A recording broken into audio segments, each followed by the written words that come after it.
टेम्पोच्या धडकेने दुचाकीस्वाराचा जागीच मृत्यू. मंगळवारी सायंकाळी सुमारे 6 वाजण्याच्या सुमारास रत्नागिरी-नागपूर महामार्गावरील लातूर रोडजवळ पूजा बारसमोर भीषण अपघात झाला. या अपघातात दुचाकीस्वाराचा जागीच मृत्यू झाला. मिळालेल्या माहितीनुसार लातूर रोडवरून घरणीकडे जाणाऱ्या MH44 BF 5944 क्रमांकाच्या दुचाकीला चापोली येथून वडवळ नागनाथकडे जाणाऱ्या टेम्पोने जोरदार धडक दिली. या अपघातात पंडित नामदेवराव पवार राहणार शंकरनगर तांडा तालुका चाकूर यांचा जागीच मृत्यू झाला. अपघातानंतर मृतदेह चाकूर येथील शासकीय रुग्णालयात दाखल करण्यात आला आहे. बुधवारी सकाळी शवविच्छेदनाची प्रक्रिया पूर्ण करून मृतदेह नातेवाईकांच्या ताब्यात देण्यात येणार असल्याची माहिती रुग्णालयाचे डॉक्टर काळे यांनी दिली. या प्रकरणाचा पुढील तपास पोलीस कर्मचारी अनिल श्रीरामे व योगेश मर्लापल्ले करीत आहेत.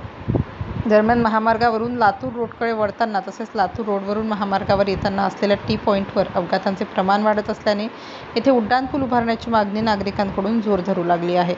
दयानंद वाघमारे, जिल्हा प्रतिनिधी, चाकूर, लातूर.